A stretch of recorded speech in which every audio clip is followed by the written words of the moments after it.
direct. That would be nice, eh? We'll start and then when Fort St. John gets here, they get here. Okay. So, yeah.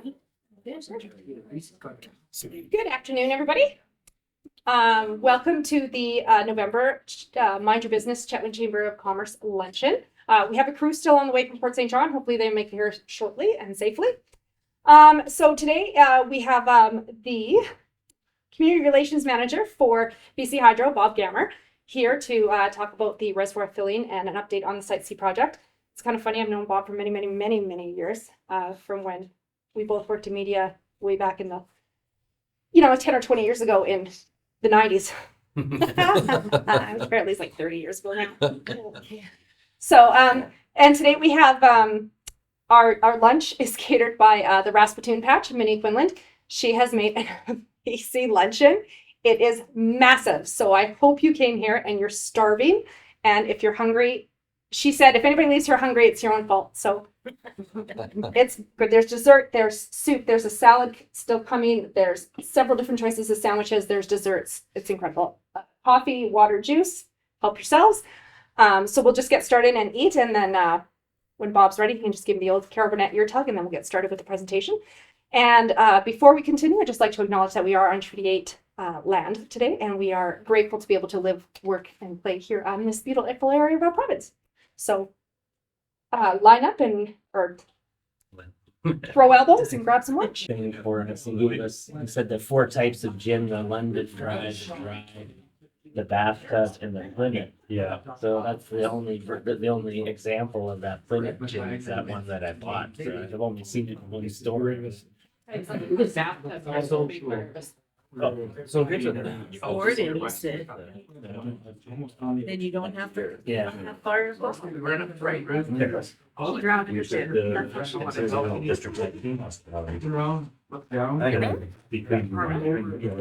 the gym. We're taking going for the elections. All right. Because it's gonna be there early. Thank you again, everybody, for coming. Again, grab seconds, grab thirds, fill your pockets, fill your purses, fill your bags. And thank you, Bob, for taking time out of your wonderfully busy schedule to come and present to us today. And enjoy. Okay. Thanks very much, Naomi. And thank you, everybody, for coming today to hear an update on the Site C project. And yes, I also too want to acknowledge that doing this presentation here today on Treaty 8 territory. And I am going to talk about the Site C project. Maybe you've heard about it.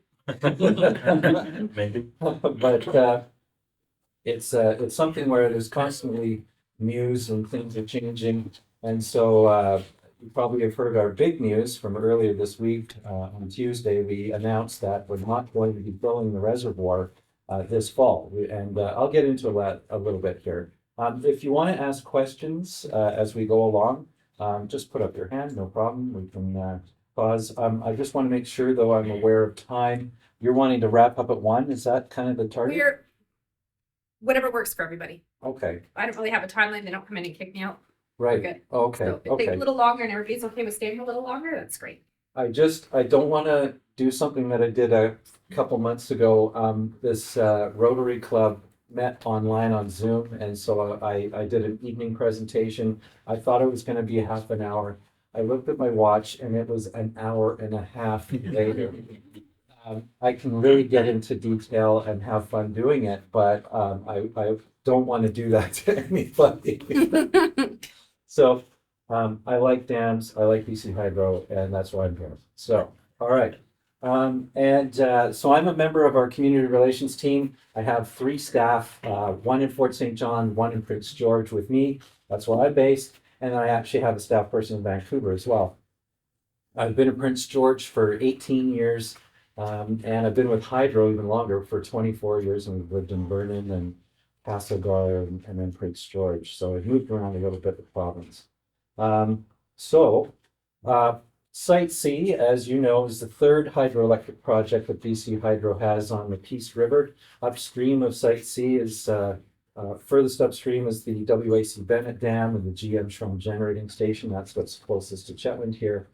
Well, I guess actually no. Peace Canyon is probably a little closer. Peace Canyon's the other dam that was completed in 1980. And so Site C is the first dam we built in a very long time. Actually, Revelstoke was the previous one, was finished in 1985. So it's been, by the time Site C is, they cut the ribbon on that, it'll be about 40 years since we brought another project online like this. So we've been building this for 10 years, or will be by the time we're finished, 8 years now. We're over 80% complete. And so, as the screen says, we're on track for completion in 2025. And even though the reservoir filling, we're going to put that into our 2024 plans. And that was the original plan, actually. So it's kind of like what we're trying to do was early. Now we're just sticking with what's on time. And so even with that change, we are still on track for completing the project as planned in 2025. The Site C reservoir, since we're talking about that, is only about 5% of the size of Williston. Williston is really where all the water storage will be. The Site C reservoir only will last, for a couple days of water. So it's constantly being supplied by flows coming out of Williston and through the Bennett Dam and through the Peace Canyon Dam and coming into what will be the Site C reservoir. And I'm sure you're also wondering, I keep calling it Site C. For a time, it will have a new name eventually. What that name is has yet to be determined, but it won't be Site C forever. So we'll eventually call it something else. So there are key work areas to do, and again, this relates to that reservoir filling piece.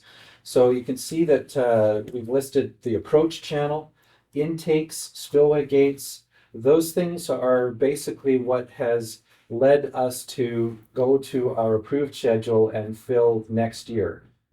We have to have these key areas done, otherwise it's just not practical to start filling the reservoir. So we also have a permanent fish passage facility. We've got a temporary one. And so we're actually collecting fish and then putting them, we're sorting them, we're tagging them, we're weighing them. And then we are putting them on in tanks that go on a flatbed truck, and we drive them around the dam. And then we release those fish in areas near tributaries where they're known to spawn. We will do that forever. So we've built a permanent fish passage facility where we'll collect those fish and do the same thing, weigh, tag, and sort, and then release upstream in the reservoir. The Site C project in its powerhouse has 6 hydroelectric generating units. We're in the process of having those all ready. They'll be all in place, and we'll start generating power probably next year, late in the year. And so we can talk, I'll show you a little bit more about those as we go through the presentation.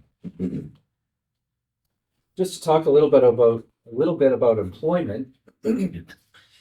So our monthly employment stats are delayed a little bit. So the latest data was from September, and so early next month we'll have October and so forth. So anyway, in September we had 5,400 workers on the project. Not all at site, obviously. The bulk at site. And that's down from a peak that we had this year. We actually went over 6,000 workers just briefly in the summertime, which was our all-time high. So we're down, and the reason for that, two things. One is seasonally we see a drop in numbers, and this graph kind of shows that. So you can see the numbers dip in December and then start climbing up again as we get into the summer months. The better construction season, we see the higher employment. The other thing is that, as I say, we're 8 years into this project, and so a lot of stuff is getting done, and we don't need as many workers. And so we're starting to see our main contractors who are building the project for us under our management, they are starting to let their people go because the work assignments they have under their contracts are completing. Any questions so far? All right. So let's talk about the construction, and just starting off with this slide. This is kind of a general arrangement. It kind of gives you the big picture view. Where Site C is, where the dam and the powerhouse and the spillways are, that's about a 1,000 hectare site. So it's very large. And I'll sometimes refer to left bank and right bank. And so what you do to figure out which bank you're talking about is you're on the river and you look downstream. And so as you're looking downstream, what's on the left is the left bank. So in other words, that's the north side of the river, the Fort St. John side. And then the right bank is the south side of the river. So that would be, like as you, if you went up to Jackfish, eventually you'd get to the south side of the piece. So that's to give you some orientation there. So we've got this is the approach channel that I'll refer to once in a while. You can see the main dam right here. And so this concrete section includes what's called the buttress. There's the intakes. You've got spillways section over here. There's the spillway gates. This is our overflow spillway. If we couldn't operate the gates, this just would naturally take water overflow and then safely out back into the river. On the other side here is the powerhouse where the turbine generators are. Just to kind of give you a very quick sketch. It's kind of harder to see, but you can see the tree line kind of comes down to a point and then it's cleared. So you get a sense of how high the water will come up. And the water, for example, right at the dam will be about 52 meters deep. And then around the halfway river, about 36 meters deep. And at Hudson Soap, about 18 meters deep. So that's our reservoir. So the water will back up just before the Peace Canyon Dam, and that reservoir will be about 83 kilometers long from west to east. And then so this approach channel is the last part of the reservoir, and it's here so that the water is then directed to the intakes, so that way we can use that water, the power of the falling water, to turn turbines, which then creates electricity, because at the top and end of the turbine generator is a rotor which is got magnets on it, and around the rotor is a stationary piece that's called the stator. The stator has copper windings. So when magnets move in a field of copper windings, it creates electricity. I mean, it's more technical than that, but that's the gist of it. And so that's the technology which is being in place since the 1880s in North America, hydroelectric power, and that's how it works. Yes. So that's your science lesson for today. We also, I should say, this picture, it's kind of harder to see, but the river does go around into this hillside. We've got two tunnels that divert the whole flow of the Peace River, and that diverting it around an area then allows us to have dry ground where we can then build the dam, which is what we did. And we've also built other what we call coffer dams, which are smaller dams to just also give dry ground along the river shoreline in places where we needed to, start building the powerhouse area. So that's the method that they start by building these smaller dams to create dry ground to then do the main work in the following years. All right, so here's a bit more of a close-up. So we'll talk about spillways, penstocks, the powerhouse, and the tail race. Again, this is the other side. You could see the back side before in the approach channel just over. So now this is the other side of it. This is kind of again, this is the right bank. So now you've got the spillway section, and then you've got the powerhouse, and you can see this is that permanent fish passage facility. Just a couple of weeks ago, this had no water in it. And so we were finally at the point where everything here is complete, and so we could flood it. So what we did was we basically we put large capacity pumps in place and hoses, and we just took the water from the other side where the river is over this cofferdam and flooded this area. And you wanted to do that on purpose because it's a controlled filling. If we just opened this cofferdam, like you can see these excavators have now broken through, if you just open that and let the water rush in, you could potentially do damage to equipment. So it was just slowly filled, and then they break it when the water levels are equalized on both sides. So yes, this is that overflow spillway. And so that can handle the whole flow of the piece, even in a perfect storm event where you've got, say, a warm spring day, lots of rain, lots of snow melt. And so everything is rushing down the Peace River all at once. And this can handle all of that flow. So these are our regular spillways with these spillway gates. These are all controlled. And then we've got low level outlet gates. So there's 6 more gates there. You've got six intakes, and so you've got 6 penstocks. There's a lot of sixes here, and of course you've got 6 generating units inside the powerhouse. There's 2 colors here. So the lighter color is the powerhouse. The more tan color is actually the offices and administration. But really, I mean, it's just like there's a big glass wall in between, and you can see right into the powerhouse from the offices. So that's how that works.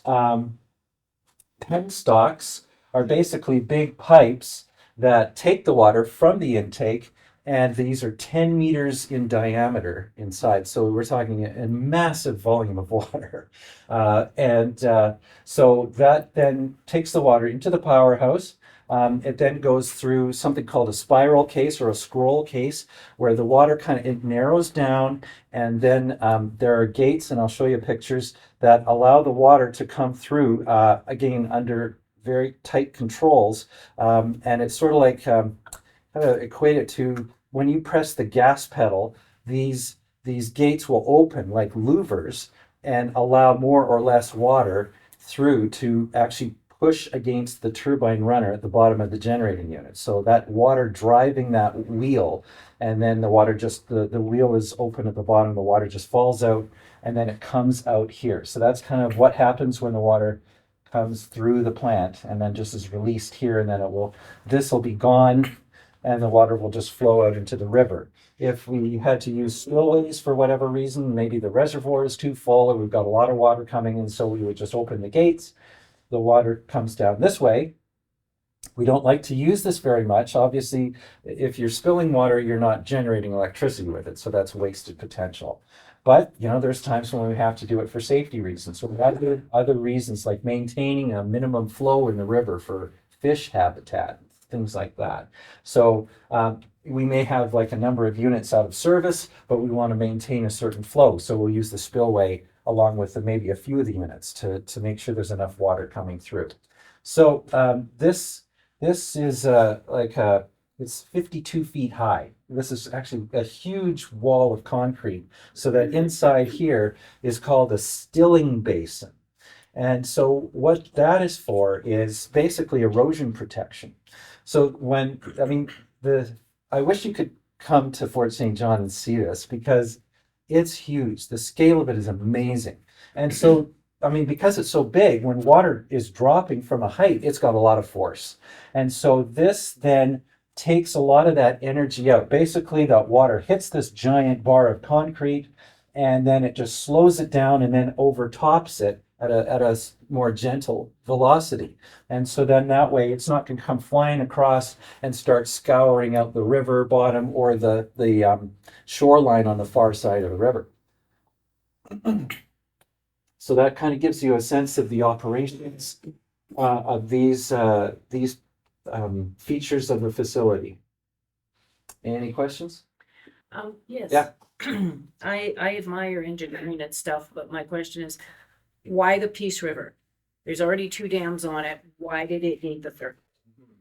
So when we look at trying to be as efficient as possible and impact as few rivers as possible, we would first think about, is there still potential to develop a dam on a river where we already have facilities? So we're not building on a new river, if you will. So with the Peace, even from the 1950s, they had seen a number of other potential sites. And so with the storage that they have at Williston, we tell people that we can use the water that's stored there a 3rd time. And so it's much more efficient than having to build a new facility and create new storage somewhere. We can use existing storage behind Williston and generate a 3rd time. And so that's a more effective way to generate power and impact your rivers. And the other thing is legislation. And so the Clean Energy Act of 2010 identifies where BC Hydro can build hydroelectric facilities in the future. And Site C is the only one on the list. There's a section at the end of that act that lists a number of large projects that in the 60s, 70s, 80s, our staff had explored and documented as potential for the future. All of those are on a list saying they are prohibited from being constructed. So we only could build Site C. And now that Site C is almost done, there are no other large dams on the books right now that BC Hydro can build. So you might be asking then, okay, well, kind of sidebar to this whole Site C presentation, we're electrifying the province even more now. That's the push from our government, and we're seeing electric vehicles coming on stream, and there's going to be lots and lots of them. And so how are we going to get the electricity for that? So we are looking ahead to, making some plants more efficient, squeezing a few more megawatts out of existing plants. We're also going to have a call for power, which is an opportunity for private developers who we've already seen, 10, 15 years ago, we've had calls for power. Companies came with proposals, we reviewed them, selected the most feasible, and entered into energy purchase agreements, power sales agreements. And so we're going to do that again in the fall. We're doing that now. We're starting to put together the framework for something in the spring. In spring of 24, we're going to have another call for power. And so private developers can come forward with projects. We expect we would probably see new wind power projects put forward in the Peace region from developers here, or even other companies, even from overseas, who would work with, say, a local First Nation, to get a partnership going and develop something. So look for that in the spring next year. So I've already talked about how this spillway works. This is just a little more close-up shot. Again, these are the penstocks. When we generate power inside the powerhouse, we need to get it to the grid. So that actually is done, not surprisingly, through power lines. And so what you'll have here, you can just barely see, we'll have another view and another photo here. These are transformers, and so there will be what we call bus that will move electricity up to these transformers. They will step up the voltage to 500,000 volts, and then there'll be power lines that come up here. You can see one of the transmission towers has already been built. This is unit 1. And so there'll be a power line up to the top of that. It'll go across the approach channel, this big long span over the water, and then the substation on at Site C will be where that electricity goes into the grid. And then it actually goes in 3 different directions. It goes to Fort St. John, it goes down to the Shell Groundbirch substation, which is halfway between here and Dawson Creek, and it also goes in the biggest, the 500,000 volt lines back to the Peace Canyon Dam at Hudson's Hope, and then south into the provincial grid. So that's where the electricity goes. So some people ask us, is Site C just for the Peace region? And the answer is no. It is for the Peace region, but it's for all of British Columbia. And so we look after British Columbia domestically, and if we have additional power, hour by hour, that's surplus to what is needed in BC, then we will market that power. And so that's a revenue generator for BC, but we always look after BC's needs first. So this electricity will get used all over the province. It's hard to say exactly where all the electrons go, but you're connected to the grid, right? And so it can go anywhere. So years ago when BC Hydro did the announcement, we all went to Hudson Hope. worked for the paper at the time, there was a headline, and they were really speaking about. I remember the headline being "Site C perfect for energy-starved California," Right. and that has. And I was like, did I imagine that or no? And I've gone back through headlines and looked it up. That obviously has changed, or is that still something that's on the books? Is that still selling of power to the states? Yeah, good question. So yes, we sell power and we buy power every day. And so we have an intertie with Alberta in the southeast corner of BC. And then we also have interties with the US through Washington State, both again in the Kootenays and then also just in the Lower Mainland. And so those are 3 connections to outside of BC. So yes, we sell power to California, and we sell power to Montana and Idaho and Oregon, Washington, But did Alberta. they pay their bill?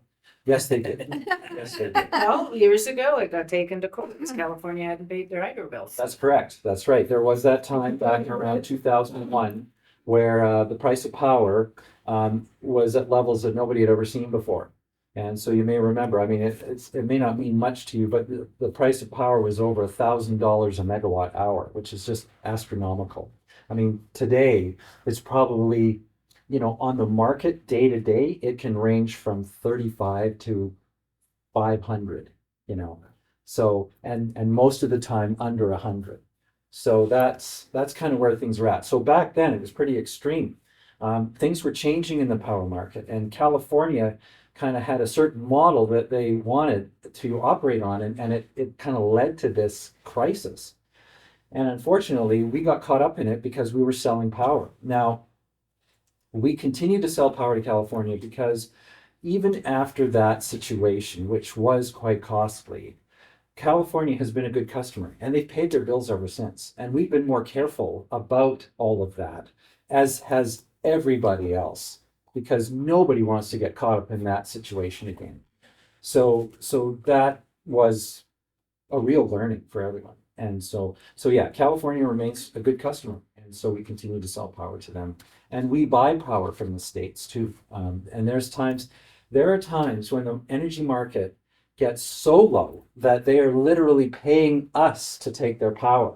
Not only get electricity, we get a check from the seller, which, like, how does that work? That's a win-win. But the problem is that some producers have power that they have, and they've got to get rid of it. It's got to go somewhere, and that's one of the scientific kind of facts around the power system. That electricity, once it's made, has got to go somewhere. So if you have no need for it, and yet you've got it's still coming in, then it goes onto the market, and there will be willing buyers who literally are paying nothing, getting paid to take it. So yeah.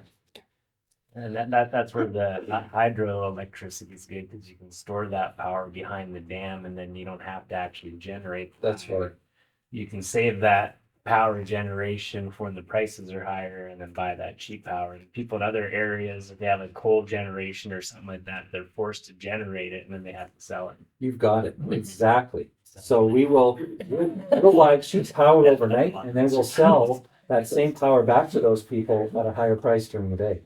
So, yeah, there's a question in the back. So is that reflected on the consumer's bill? One person Because we're able to do energy trading, that brings in revenue to BC Hydro and the province of BC. So that additional revenue helps keep rates lower. So that is an advantage that BC has, Manitoba has, Quebec has. Even a lot of the utilities like the Bonneville Power Administration in Washington State, it's a great tool. If you have hydroelectric power, you've got the best of all worlds. I know there's some negatives, obviously, but in terms of trading energy and the flexibility, being able to dispatch power at a moment's notice or shut things down and import because it's cheaper, and yes, save your water for when you need it in the wintertime or whatever. Fantastic technology. Yeah. So here's just kind of, you could see the pen stocks, and then these are those transformers. There's going to be 9 transformers. They're just building the platforms for them along the back wall of the powerhouse. These are these concrete enclosures. This is it. It's done, and these are blast walls. It is possible that a transformer could have a catastrophic failure and explode. And so, for safety reasons, for people, and also to protect these assets from each other, if these, and it is so rare, but it's still possible. So, and these things cost tens of millions of dollars, and it's like an 18-month lead time to get a new one. So you protect your assets. So that's what these are for. Yeah.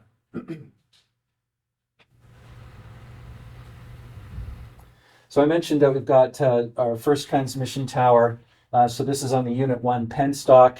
And so that's just ready to go. It's not been strung yet. You don't see any power line connected to it. But I just took this last week. So when we had to tour the chambers around, right? And so we had the Fort St. John Chamber was able to attend. And so we took them on a tour, and yeah, so this is a picture from that day last week. So as I say, the electricity comes from the transformer at the backside of the powerhouse at 500,000 volts. And so then it goes over to the substation. It then gets changed to some different voltages. And so like I mentioned, Fort St. John, that's 138,000 volts. And then the Shell Groundbirch station, that's 230,000. And then what, like I say, comes from Site C over to Peace Canyon Dam is 500,000. So for various needs, we have different levels of power. We step it up to such a high voltage because it's a more efficient way to transmit it across country. You get what's called line losses, which is basically heat. The power line gets quite hot, and so you're losing energy because of that. That's a loss of energy. But if you have it moving at a faster or a higher voltage, it has less line loss. So it's a more efficient way to get the power where you need it and get more of it to where you need it. All right, so again, just a different angle. This is the temporary fish passage in the foreground, and so now we're looking east. So you can see there's just lots of other laydown area. This is now in the process of being excavated, so that way we can use the spillway section. You obviously can't have that in the way. So just looking. At a facility, you've got lots of different gates, so that way you can control the flow of water. What we have right here is a gantry crane, and it's on rails, just like big railway rails, and it moves back and forth along the tail race deck. This is the tail race area. It's just the name that they call it for where the water comes out after it's been used. And so there are gates here, and this crane can lift and close those gates, so that way we can shut this area off, or any one of these areas, isolate it, and then we can do maintenance inside. Same thing on the upstream side. There's the gantry crane on the on top of the buttress deck, and same thing. There's intake gates, and we can close and open those gates and control the water coming in. So if we needed to do maintenance in the penstock area, this is how we would do that, and manipulate the gates by way of the gantry.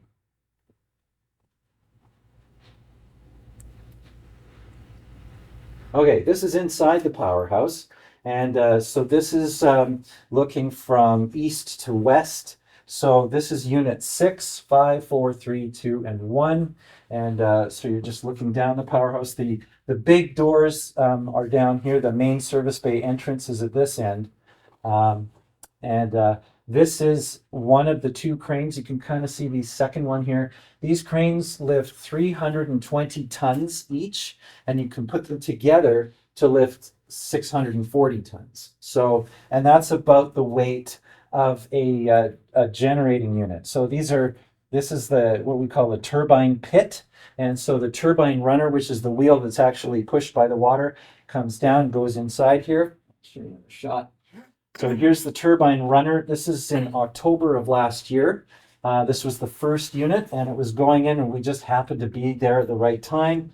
And I quickly got a picture of it on my phone. So they were just lowering this 170-ton piece of stainless steel. It came all the way from Brazil into place in the turbine pit.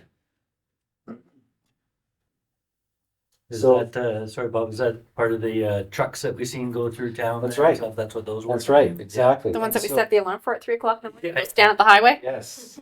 Yeah, that's right. So all 6 of those turbine runners came from They're Brazil, huge. went to Prince Rupert, Yeah. Highway 16 to PG, and then up Highway 97 to Chetwynd, and then along the Jackfish around Yeah. and into Del Rio, right? yeah, and then Gate C at Site C, which is on the right bank. Yep.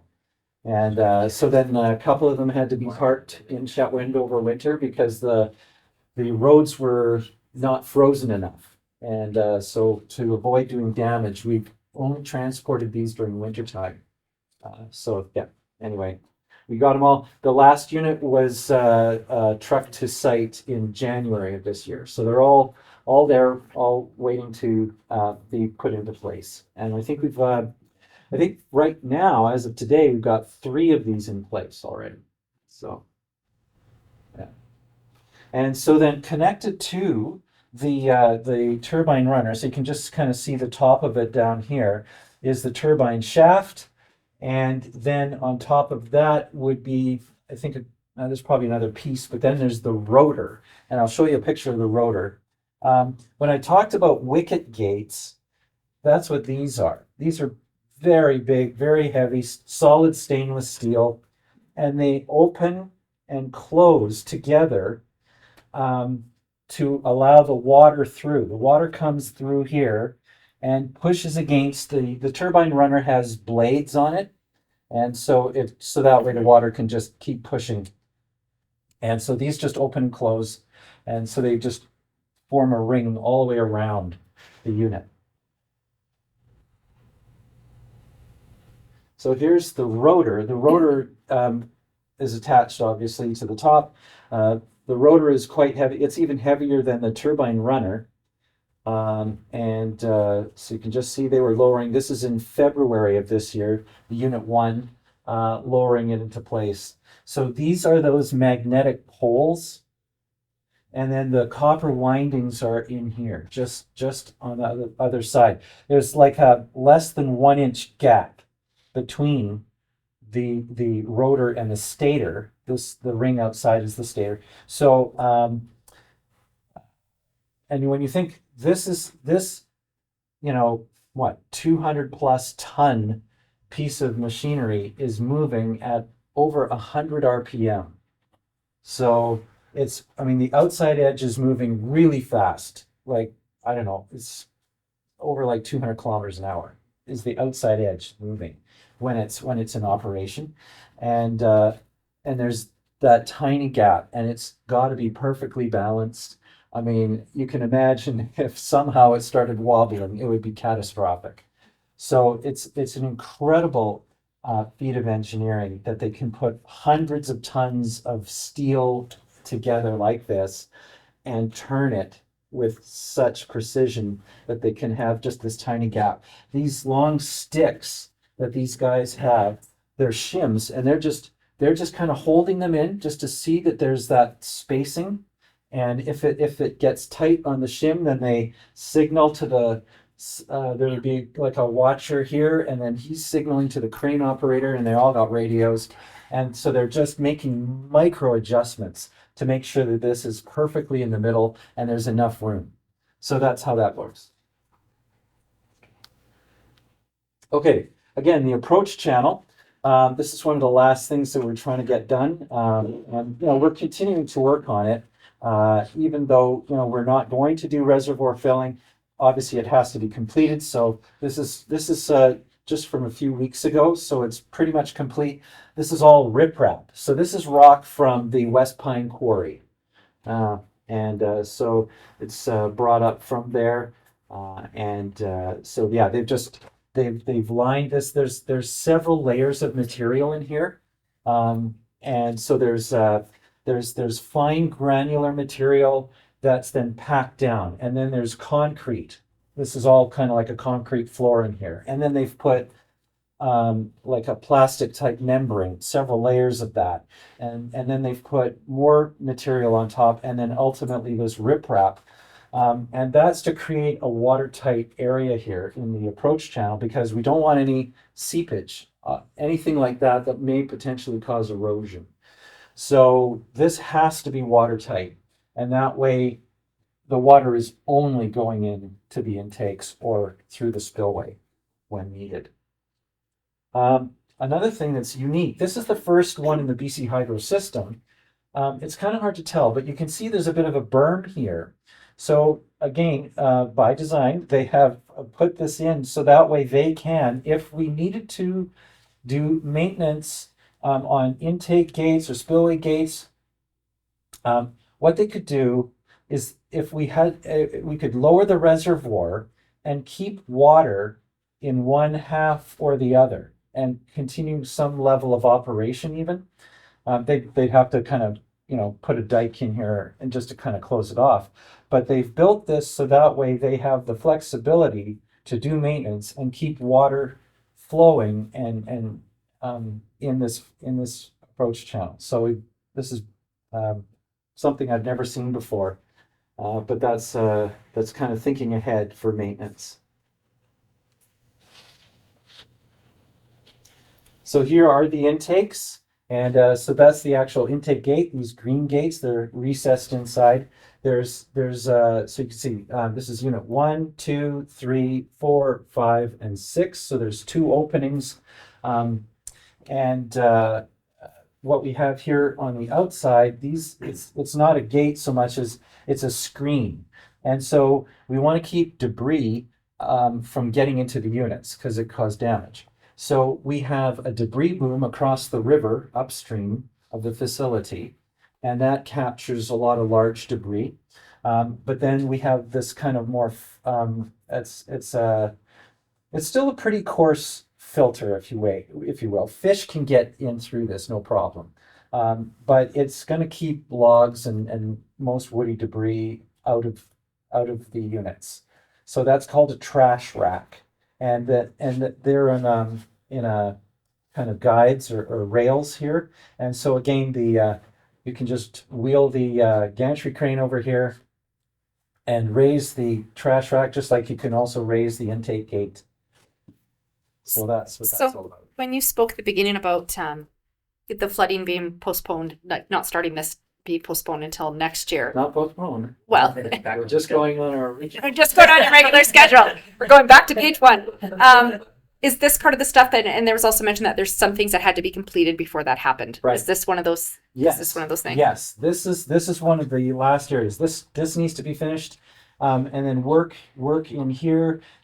This I think will be riprapped in part. I think maybe right in front it won't have riprap, but so that's got to be completed in there, and then also, not sure if I have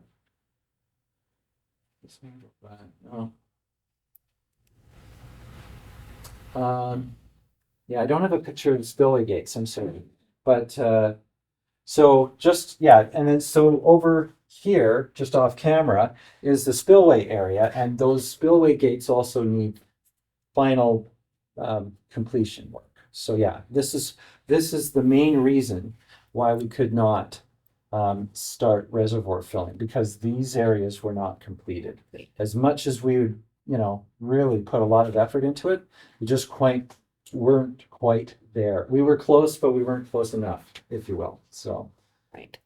Hence why the announcement this week. that's right. Okay. And the other thing is that, I mean, we're getting into wintertime, and so there's a kind of a window where we could safely begin reservoir filling, and that window pretty much closed. So, for practical reasons and also for construction schedule reasons, we have to say filling will be next year. I've Got a question. Sure, go ahead. In comparison to the Bennett Dam and the Peace Canyon Dam, where the penstocks and the intake appear to be on a straightforward intake. Yeah. You've got the water coming down the side and then going 90 degrees. Just Right. curious why. Yeah, no, that's a good question. People do wonder, why do we have this kind of L shape? well, remember that first slide with the general layout. So you've got the dam here. You can just barely see it coming across the river, like you would typically expect a dam to be across the river. But then we haven't gone all the way across, and so then we've got this L shape and this bend, a 90-degree bend where we've got the concrete section. And so this is because after looking at the geology of the area and the potential, for sloughing and landslide generated waves in the reservoir, an earthquake to withstand an earthquake, this is a better orientation. And so we're building this facility to withstand a 1 in 10,000 year earthquake. And so this is a better orientation than having the powerhouse kind of say incorporated into the hillside or to be built right in front of the dam. So that it's really about protecting this asset. It's such an expensive project. There's no arguing that. And so this will help it to better withstand any kind of seismic event. Yeah, good question. Any other questions? Okay. So I'm just watching the times. I'll try to go quick here.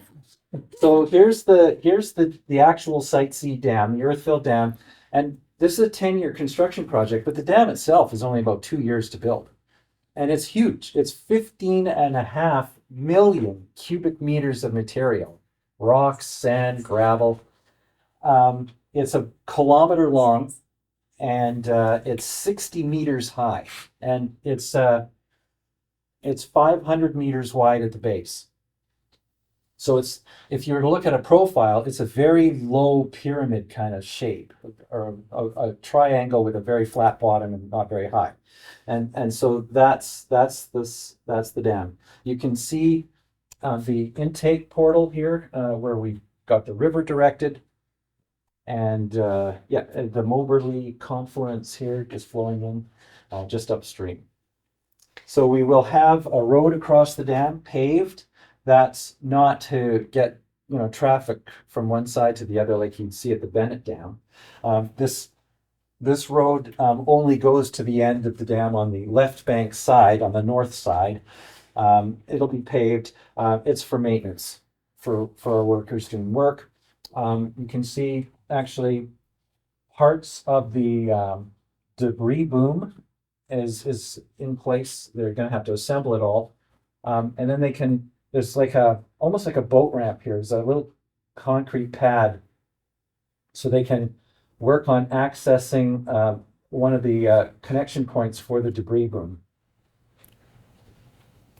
And there will also be a road, like you can kind of see here already. There's a kind of diagonal road that comes up the slope along the downstream face of the dam. So there'll be this road on the top and then this road coming up from the side. So I did have a question from a member who couldn't be here today, and you had mentioned the 1 in 10,000 year earthquake.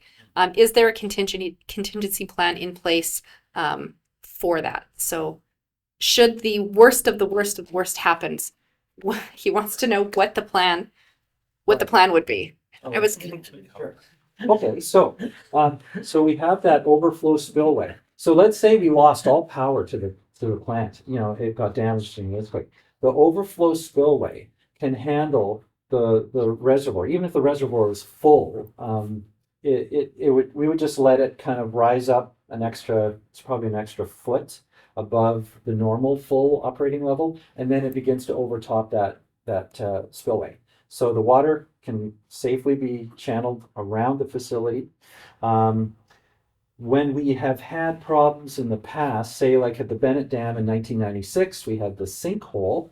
And so what did we do? We lowered the reservoir. So we opened the spillways and we took the pressure off the dam. And so we would, depending on the severity of the earthquake, let's say, like you say, it's a really bad one, we would want to relieve pressure on the dam, so we would release water. Because we'd probably already be releasing water, upstream too. If it's a really bad one, it's probably fairly widespread. And so both the Bennett Dam and the Peace Canyon Dam would be doing the same thing. And so, carefully releasing water, relieving pressure on the structure. Yeah. Okay. Yes. The Moberly River, Mhm. are we gonna see any kind of a rise going all the way back to Moberly Lake? It won't go back to Moberly Lake. My understanding is it's about 10 kilometers upstream is the flooding. At that point, will reach back about 10K upriver that way. Yeah. And same like with the halfway. It's I think somebody said 14. So, and forgive me if I don't have the number exactly right, but it's going to be in that kind of magnitude is how far upstream that the reservoir will go there. Yeah.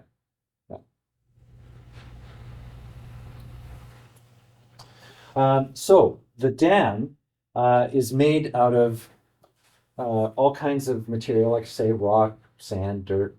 It's all carefully put together in different zones based on the size of the material. And so on the outside, you've got riprap, so large boulders. I mean, up to some of them are quite large. Even I think 250 kilogram is the largest size. Inside the dam, right down the very middle, is a glacial till, which is sort of like a gravel and maybe a bit finer sandy kind of stuff. The glacial till was right close to where the dam is built, and that's no accident. The reason Site C is where it is because it's got close access to the materials that actually make an earthfill dam. If those materials weren't there, Site C would be somewhere else. In fact, there are 3 Site C locations. And so, like A, B, C kind of a thing. And so anyway, Site C that we have today is built in proximity to these kinds of sources. So glacial till forms the impervious core in the center of the dam. And so it's one thing you may not realize is water does seep into an earthfill dam. And then it hits the impervious core in the middle. And then we've built in galleries that collect that water and drain it away safely. And so you actually want some water in the structure of the dam because it acts on the material and turns it almost like a concrete. And so that's the engineering behind that. And so anyway, but we do need this glacial till material to form that impervious part where the water does stop. Yeah. So that's 85th Ave. That's just like right south of the city of Fort St. John boundary. And so we put a conveyor belt. It's a 5-kilometer long conveyor system. So that took a lot of dump trucks off the roads to relieve locals of having extra dust and noise with traffic. And so we've got this 5-kilometer conveyor. It's done its job now. We basically ran it from April till October each year for the years that we needed it. And now it's being dismantled. And so then we'll return the area to a more natural state.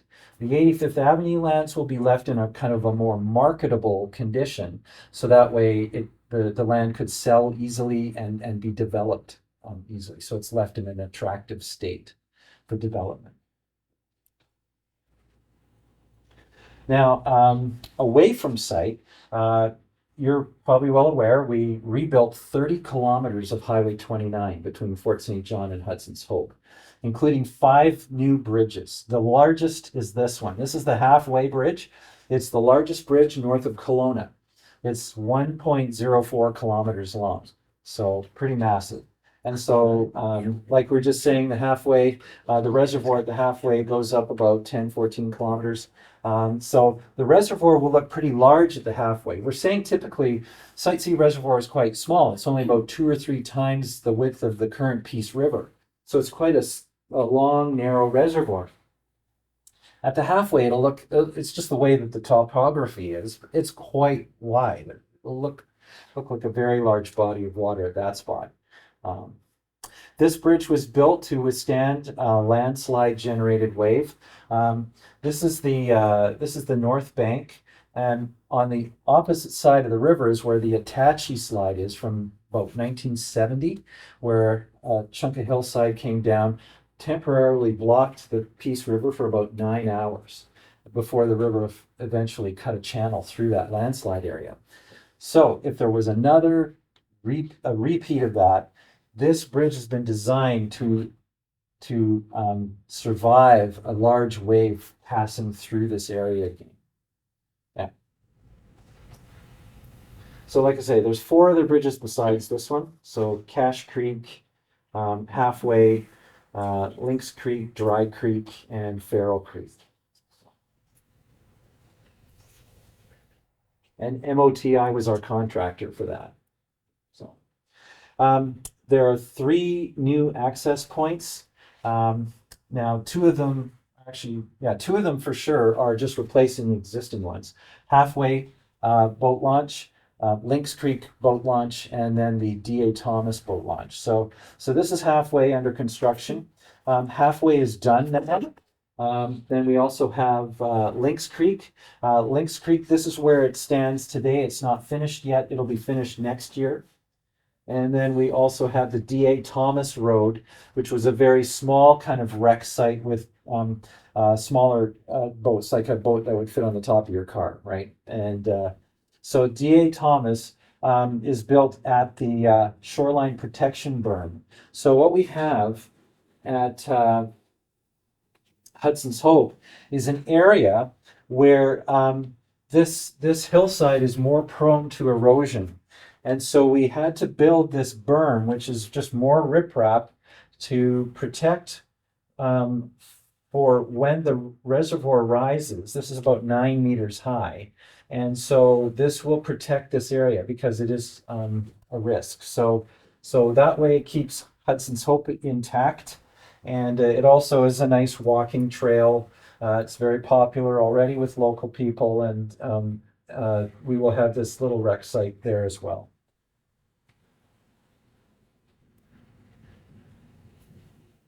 And we're also compensating or mitigating for environmental impacts. I'm almost done, by the way. So this is one area. This is Morris Creek spawning shoal. So here's the Peace Canyon Dam in the background, and here's the Hudson's Hope Bridge over the river. And so down here on this area is a whole bunch of structures. What they are large boulders and large logs that are tied together with wire rope. And so when the reservoir fills, this will create habitat for fish, where smaller fish can get shelter from predators, and also it's apparently going to be also an area that's just helpful for spawning, feeding, these kinds of things. So that's just one area. There's 8 areas on the reservoir where we're enhancing fish habitat. And we're also building some new wetlands as well, or rehabilitating old wetlands that have kind of, dried up or fallen into disrepair. So there are some of these kinds of works being done, all part of our obligations from our environmental certification that we received. So here's another thing. Now I don't know if you can quite see it in this light, but can you see these kind of dark lines in the river? Just right here? Yep. Really hard to tell. So that's all on purpose. That they used excavators to get in and dig those, so you create an uneven river surface, which then changes the velocity of the water, creates some quieter areas, and fish like that. And so this has been as part of a fish enhancement work. Also, this is the Old Fort area, kind of a suburb of Fort St. John. This is an island in front of Old Fort, and what we've done is we've contoured this shoreline of the river and around the back as well. And so 2 reasons. The main reason is it's a fish enhancement project. What we sometimes get when we discharge more or less water, when we discharge less, the river level obviously goes down. Well, the shorelines can be uneven, and there can be depressions in the shoreline where then you could see pools forming, but there's no access from the pool to the main stem of the river. And so fish can get caught in those pools, and it could be a warm day, and that water could get way hotter than the fish can tolerate, and they could die. So what we've tried to do as best we can is contour the shoreline to keep those depressions from forming, or to take those depressions away. So that way, if the river recedes during low flows from our facility, the fish aren't caught in a pool. They'll just have to stay with the main flow of the river, right? And so that way, we're protecting fish. So it's just another fish habitat enhancement. The other thing we were able to do is we're always looking for material to build the dam. The dam is so huge. So with the material that we removed here for the fish enhancement work, we were able to take that back and put that in the dam. Another thing too, along Highway 29, you probably saw some places like at Farrell Creek area where there's this island in the river and there's this causeway out to it now. And so you can see a lot of trucks coming out, and then just downstream there's a lot of excavators and big piles of gravel in the river. So again, same principle, but for highway construction. So we were taking aggregate out of the river and using that to build the new highway. So that was the point of that. And that causeway to that island in particular, that will be removed. It's not, some people were thinking, hey, maybe we could make a campground on that island and that would be the road to get there. But unfortunately that causeway is not built for, as a permanent roadway. It's temporary. Our permitting is only for temporary construction. So that has to go. Same for like the construction bridge across the Peace River at the main site. A lot of people were wondering if that might be a shortcut between Chetwynd and Fort St. John. And sorry, that's a temporary bridge and it's coming out at the end of the road. And it was not built for, large truck traffic. So it's not a way to get around the Taylor Bridge. So anyway. Rats. Yeah. And then just one last slide. Another way that we have been enhancing fish habitat is we've actually been building channels. And this is here's the dam here. So we're just downstream of the dam. This may have been an old dried out channel. And so what we've done is we've just dug it out. And so that way, and then just lined it with more riprap. We've driven some wood poles in here just again to create different flow and places where fish can rest or feed.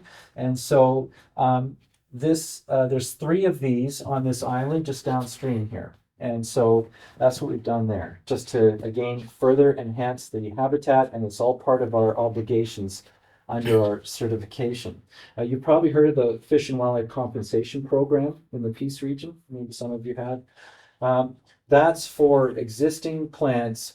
For back in the day, there was very little environmental consideration. And so there were no obligations. We impacted fish or wildlife. Well, that's just the way it goes. So they envisioned these compensation programs, which BC Hydro funds. And so that way projects are done every year to improve habitat that's being impacted by the construction of our facilities. Well, with Site C, because of the way environmental laws are now, that's been built into the process. So it's not part of the compensation program because it's got a long list of obligations and funding committed to it. So in the same way that the compensation program operates, our obligations under Site C will operate that way, and we will continue to mitigate for the impacts of that construction. And that's the end of my presentation. Any questions? Got 3 quick ones for you. Sure. When can we get on the reservoir? Okay. Like how many years until we can actually utilize the reservoir? Okay.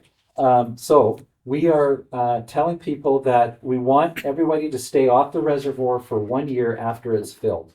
And that's because we expect that some of the slopes are going to start to erode and slough in. So it's a safety reason that we don't want people out there and potentially being exposed to some danger. Yeah. And then how many employees in the end after all construction? Yes. So after the construction's over, Site C will have about 30 staff. Yeah. That's all it takes. Huh? That's all it takes. And the last one is, can I take my group of apprentices down there and get a tour there this spring or what? Yeah, we probably could. Yeah, it's quite possible. Cool. Yeah. Just give me a call and we can see what we can arrange. Yeah. Neat. Yeah. So how many local contractors and stuff did you use for this project? So, well, that's a good question. we've employed so many contractors. Now that's through our prime contractors, right? So we have large companies who are consortiums, and then they hire the local subcontractors. I can tell you that we have consistently kept employment in the Peace region on this project at about 20%. I think when we started, it was around 25. It's currently 20. And so that in terms of numbers is right now it's just over 900 Peace River Regional District residents work on the project every day. And so they show up to work and come through the gate. We've got space in our camp for up to 2,200 workers, and we were at that this year. And so then, like I was pointing to back in the summertime when we had our peak employment, we had about 1,000 Peace River Regional District residents. So you have 3,000 people on site every day, and so about 1,000 of them are local to the region. I actually got a tour of the camp a few years ago. It was a very, very good camp. Like pretty phenomenal. If I had to work in the camp, I would like to work in that. Yeah, it was really nice that it had two gyms, an indoor running track, basketball court, a bar. yeah. So many. Yeah. All the rooms were really nice. Yeah, it Yes. was really well Everybody's done. got a facility. separate bathroom with every room. There's a movie theater in there. There's a spiritual room. There's like a Starbucks there. It's not an actual Starbucks, but it's the same thing. Convenience store. Yeah. So what happens to that camp once everything's done? It just gets dismantled and So it could get dismantled, but we don't want it to go to waste. So we've employed a company called Colliers, who is doing market sounding to see what the interest is in terms of taking pieces of it. We're also aware that there could be other large industrial applications for this asset, the worker accommodations, like I say. And so, it's possible that we might even see, a mining company come in and say, we like this too. So one way or the other, we're hoping that it's not going to wind up, going into a landfill. We want it to see it repurposed. And so Colliers is doing that work for us. Yeah. But will it be removed from its existing location? Yes, it will. Yeah, it won't stay there. I know there's been some ideas floated that, possibly it could stay there, but we don't think that that's going to be the final location for it, because other organizations will want it for their purposes, and they will want to take those, whatever size piece away to, whether that's Dawson Creek or Port St. John or a mountain site. Yeah. Yeah, so it's modular and then can be sort of dispersed into different pieces. We Yeah. have to all go in one piece that Yes, that's right. That's right. One thing I didn't say about the reservoir is it's the most stable reservoir in the whole BC Hydro system. It will only fluctuate 6 feet. Whereas, like Williston, we're all well aware, I mean, that fluctuates over 50 feet. And Peace Canyon, the Dinosaur Reservoir, fluctuates about 10 feet. So Site C is only like 6, and most of the time it will be in the top 2 feet. So it will be very stable levels. So. What will the fluctuation be downstream? Right. The fluctuation will be more immediately downstream than people are used to. I think it will fluctuate up to 1 meter more per day than people are used to seeing. It already fluctuates quite a bit, but it will fluctuate just that much more. The further downstream you go, it gets attenuated. So in other words, the effect is reduced. So we say in Peace River, Alberta, which is about a 3-day trip by the speed of the water and how long it takes to get there, that you're talking about 15 centimeters difference. So in levels. So we won't Like the Taylor area will be more than a meter. Yeah, that's right. Exactly. Yeah, Taylor, Old Fort. Yeah. Okay. wonderful. Well, thanks for being patient and it's a lot of detail for absorb. So anyway. Thanks so much for coming out, and thanks for those of you who could stick around for a little longer. Our stream usually go this long, but Well, we're It's a fired now. It's a lot. It was not So we usually do a little door prize or a little ticket. So, 602. You don't have 602, you can find 602. Look around. 602, yes. You're 602. Well, now it's yours. So you have a ticket. That's me. There you go. Yeah, that's right. Rub it in the A door prize from SJA Promo and from Does Show Construction. Thank you for it. My uncle and cousins were, Wonderful. Right. Cool. So next, as you can see on your tables, next month we have the year in review with Mayor Coutray. He always comes and does our December kind of like a state address, the District of Chetwynd every Christmas. So make sure that you RSVP for that. And there's some other information there regarding Vitrio Minerals. They're going to be doing they're a new member. They have a mine that's going to be starting up, a silica mine just outside of Bear Lake. It's going to have an economic impact in Chetwynd, and they're inviting folks to come for breakfast. It's 7:30 in the morning on the 22nd, I believe. Yep. At the rec center. So if you want to RSVP for that, let me know. I know it's 7:30 in the morning, but it's going to be delicious and nutritious and set you up for your day. So thanks again, Bob, for coming out, and hopefully we'll get to do a tour. Hopefully we'll get to do a tour at some point. Yes, yeah, next year would be great. Yeah, awesome. So thank you, everybody.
Hi, I'm Jillian McDonald, a local Tim Hortons owner for Chetwynd. And it's Camp Day, and all of our proceeds from hot and iced coffee go to the Tim's Foundation camps. At the restaurants locally, we're doing a bunch of different incentives. Pick a sucker for a chance to win a prize. We are doing Toss a Toonie for prizing, as well as selling Camp Day bracelets and Camp Day socks. So in the 30-year history of Camp Day, we have nationally raised $225 million and helped send over 300,000 kids to camp between the ages of 12 and 16. Come on down to your local Tim Hortons, or if you're in Chetwynd, come see us. We have police officers washing windows in the drive-through lane, which is always a fun time. Please come and help us send a kid to camp.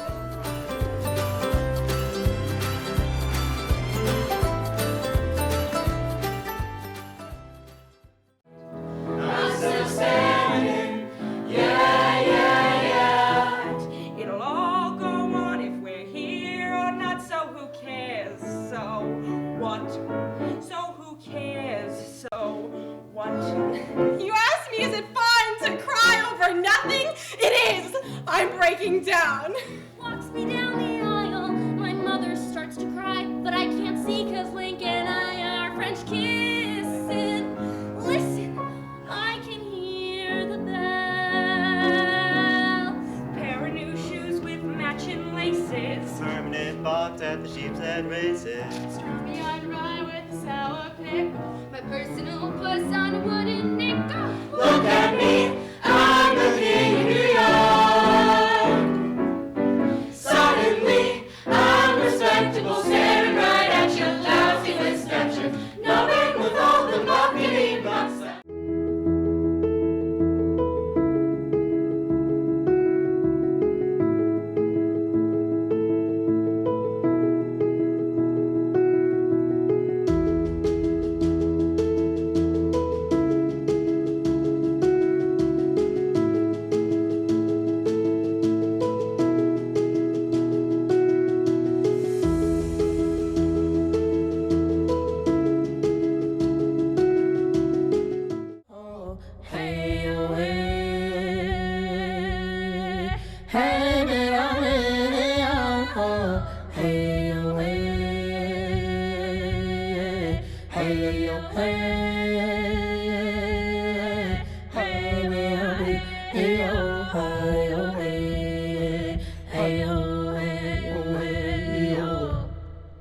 Remember me, when the sun comes up in the morning sky.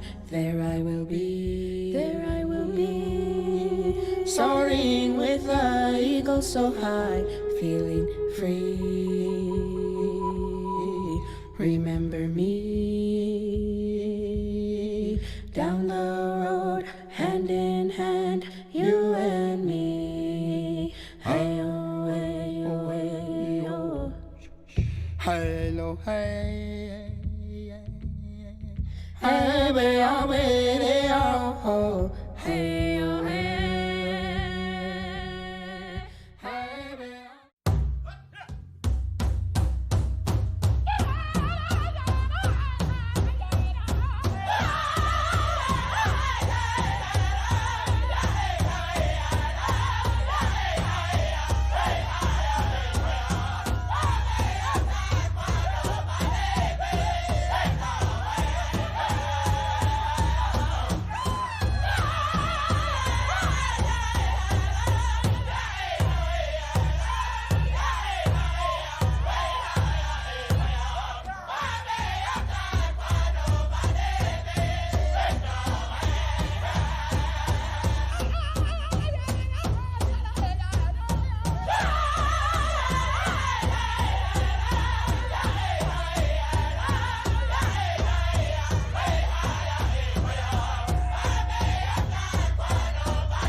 Well, I don't know as it is really a band, but we just get together and play together. So anytime when people would come over to visit, we would just pull out the instruments and start playing. Dad would be on the fiddle, Joanne on the piano, Levine on the guitar. I was usually pretty small then. So anyway, Clem, he learned to play the piano, and well, he plays lots of things. Yeah, no, whenever we get together, it's just always been music. There's nothing like music. Life wouldn't be the same without music.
July 16th was a day filled with smiles, free food, and public arrests.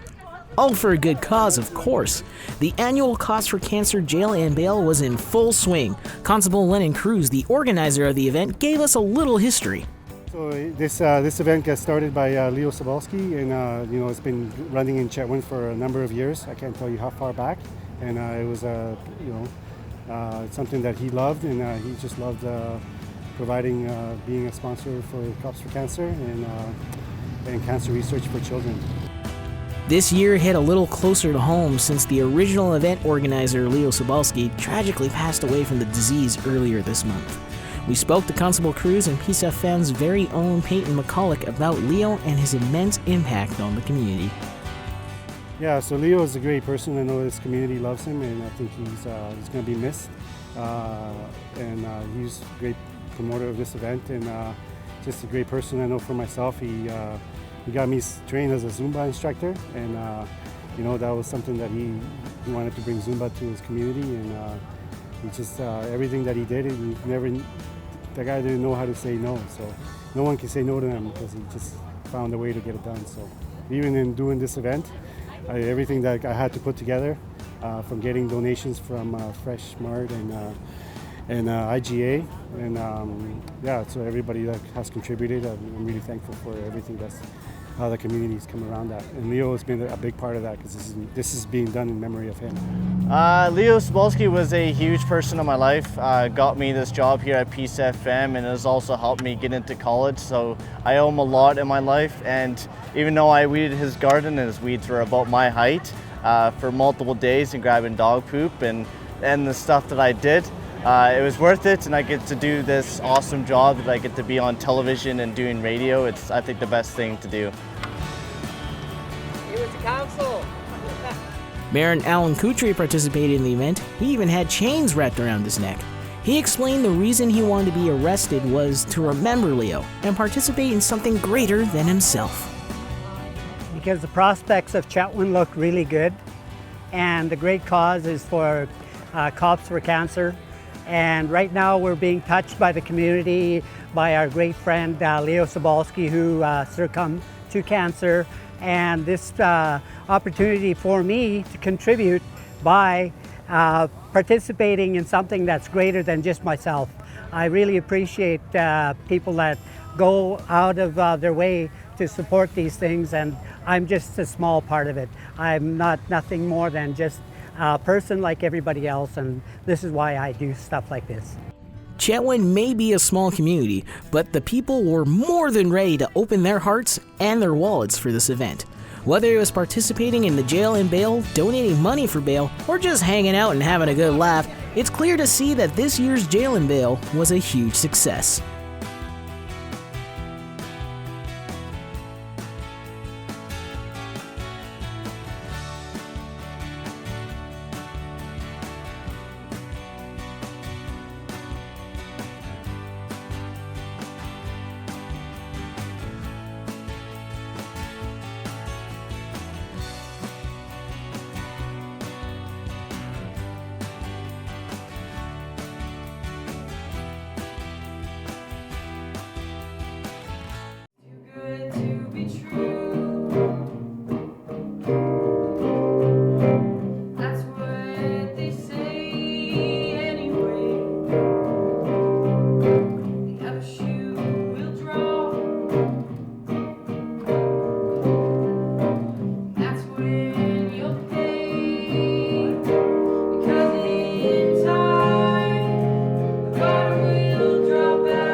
And we'll go up further. Is just up the hill here is where my grandma Marceline lived, where I lived and was raised.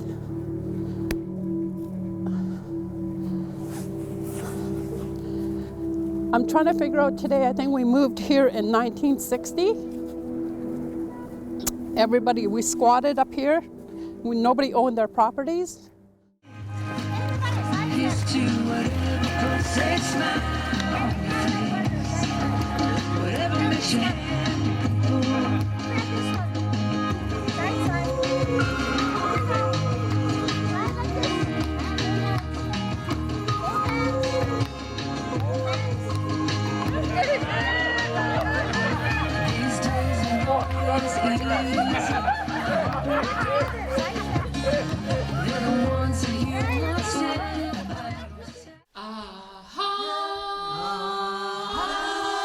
My grandma, for